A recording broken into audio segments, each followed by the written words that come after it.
Hi friends, welcome to our channel. நான் இன்னும் நம்ம இடியாப்பத்துக்கு சூப்பராக ஒரு வெள்ளை முட்டை குருமா தான் பண்ணியிருக்கேன். அது எப்படி பண்ணலான்னு பார்க்கலாம் ஃப்ரெண்ட்ஸ். வாங்க. இப்போ ஒரு ஃபேனில் எண்ணெய் விட்டு கொஞ்சம் ஒரு 3/4 பங்கு பெரிய வெங்காயத்தை நீல வாக்கில் கட் பண்ணி கொஞ்சம் இஞ்சி பூண்டு அப்புறம் ஒரு பச்சை மிளகாயை போட்டு தேவையான உப்பு போட்டு வதக்கியும் ஃப்ரெண்ட்ஸ். வதக்கி அதை ஆறுனதை ஒரு மிக்ஸி ஜாரில் அதை ஃபைன் பேஸ்ட்டு அரைச்சி எடுத்து ஒரு பாத்திரத்தில் மாற்றியும் ஃப்ரெண்ட்ஸ். இப்போ கொஞ்சம் முந்திரி பருப்பை எடுத்து அதையும் ஃபைன் பேஸ்ட்டு அரைச்சி எடுத்து அதையும் இந்த பேஸ்ட் கூட நான் மிக்ஸ் பண்ணிடுறேன் ஃப்ரெண்ட்ஸ். அப்புறம் ஒரு மிக்ஸி ஜாரில் கொஞ்சம் தேங்காய் துருவல், கொஞ்சம் ஜீரகம், கொஞ்சம் நல்ல மிளகு அதையும் போட்டு நான் என்ன பண்ணேன்னா அதையும் நான் ஃபைன் பேஸ்ட்டாக அரைச்சி எடுத்துருக்கேன் ஃப்ரெண்ட்ஸ். இவ்வளோத்தையும் அரைச்சி எடுத்த பிறகு பின்ன ஃபேனில் எண்ணெய் விட்டு கடுகு தாளித்து நான் இப்போ ஃபஸ்ட்டு அரைச்சி எடுத்த இஞ்சி பூண்டு பச்சை மிளகு அப்புறம் வெங்காயம் பேஸ்ட்டையும் அப்புறம் முந்திரி பருப்பு பேஸ்ட்டையும் அதில் வீத்தியம் ஃப்ரெண்ட்ஸ். வீத்தி அது கொஞ்சம் ஓரளவு கொதிச்சு வந்ததை நான் என்ன பண்ணேன்னா இப்போ நம்ம எடுத்து வச்ச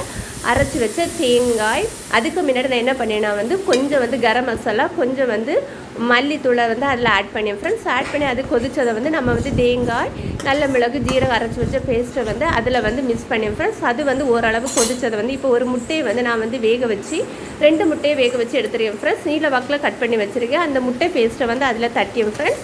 எண்ணெய் கொதித்து அந்த எண்ணெய் வர்றதுக்குன்னு தெரிஞ்சதை நம்ம இந்த பேஸ்ட்டை தட்டி கொஞ்சம் மல்லி எல்லாம் போட்டு இறக்குனா என்னுடைய ஸ்டைலில் சூப்பரான வெள்ளை முட்டை குருமா ரெடி ஆகிடுச்சு. இடியாப்பத்துக்கு இந்த குருமா ரொம்ப டேஸ்ட்டாக இருந்துச்சு ஃப்ரெண்ட்ஸ். நீங்களும் இந்த மெத்தடில் ட்ரை பண்ணி பார்த்துட்டு எப்படி இருக்குன்னு கமெண்ட் பாக்ஸில் கமெண்ட் பண்ணி வீடியோ பிடிச்சிருந்தா சேனலை சப்ஸ்கிரைப் பண்ணுங்கள். தேங்க்ஸ் ஃபார் வாட்சிங்.